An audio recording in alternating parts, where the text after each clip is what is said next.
Right now, the housing market kind of feels broken. Prices are down from the highs, sales are slower than they've been in a decade, and every headline you read kind of feels negative.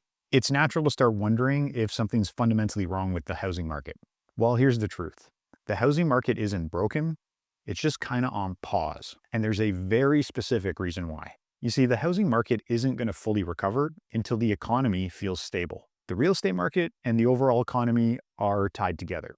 They always have been. People don't buy or upgrade their homes when they feel uncertain. Right now, buyers aren't scared of the houses, they're scared of the market and the market instability.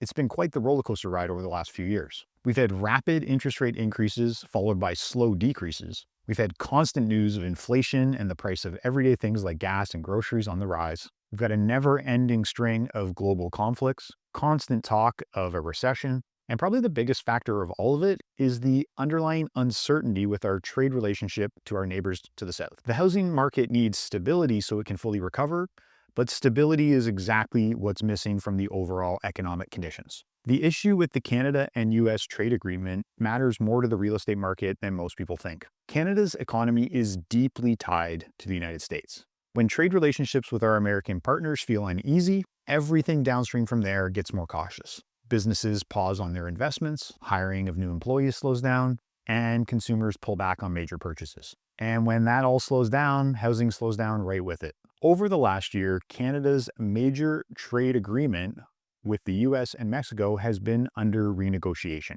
And that process has created some real uncertainty, not just noise in headlines, but real fears in the marketplace. The daily and weekly threats of tariffs and rapid policy changes are enough to freeze the confidence of most buyers and business owners. Companies don't like to make major changes or investments when the rules are about to change. This uncertainty is one of the major reasons the real estate market feels stuck when it should be already recovering. Let's talk about what's changed over the last 3 years. In Southern Ontario and the GTA, the period from 2022 to 2025 was really a reality check. Sales demand dropped off a cliff, prices fell with it, and the inventory built up month after month after month. Now, this isn't because people stopped wanting quality homes to live in. It happened because the cost of borrowing inflated very quickly. Carrying costs like taxes and utilities have risen, investors got pinched and have pulled out of the market, and buyers lost that sense of urgency from the hot market and have realized they don't need to be in a panic to buy. Once that urgency disappeared, the market reset. And for the first time in years, buyers have the leverage and the choice. When the inventory builds up and there's less demand, that means that there's more competition between sellers to offer the best value to buyers. So when the market's slow, it's usually the best valued product that moves, which slowly pulls down the prices. The biggest problem right now isn't the price of the homes or even the interest rates. Both of those have come down from their market peaks. The problem right now is buyer confidence. People don't know what to believe when the news headlines are changing every week. One week we're told inflation's under control, the next week there's a new threat of tariffs and trade tensions.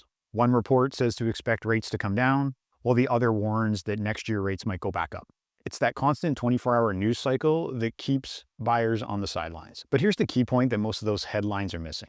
Markets move in phases, and none of these phases last forever. The missing piece to our market is some stability. Even with all the drama in the news headlines, the Canada-US trade relationship is set to be renegotiated later this year and will obviously be settled and renegotiated. This is the underlying thing that we're really waiting for everyone to feel good and calm about our market again. Once this happens, businesses can start making long-term plans again, employers can be investing in their facilities and hiring on more people, economic forecasts become a lot more predictable, and consumer confidence starts to return to the market. The thing to remember here is housing isn't the leader in this process, it's the follower. The moment people start to feel like the ground is stable and the future is certain, the recovery of the housing market will follow. Not overnight, but slow and steady. So here's the thing.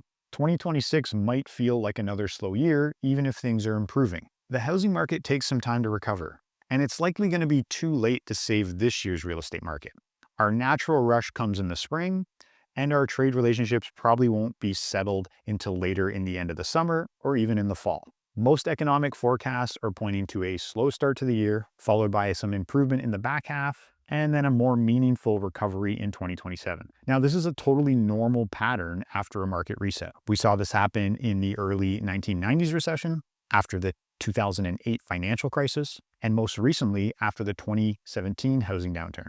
Every time the pattern is basically the same. Uncertainty first, Stability second, recovery third. Now here's the quiet opportunity that most people miss in this type of market. While most people are focused on what they may have lost or where things were just a couple years ago, others are quietly getting prepared to make their move. Affordability has improved, choice has improved, and negotiating power has improved. For buyers who are financially prepared for this market, it's the first time we've seen that patience and discipline are actually working on your side. And for sellers who don't really need to sell in any specific timeline, waiting for the stability to come back might actually be the smarter play. Right now, 2026, this market is not about panic, it's about planning. One of the best tools you can have in your toolbox is patience. Now, when I say patience, I don't mean sitting and doing nothing. Patience means making sure all your finances are in order and you're ready to go. Patience also means understanding your true position, whether you're buying or selling. Patience means being realistic about the price of your home in today's market.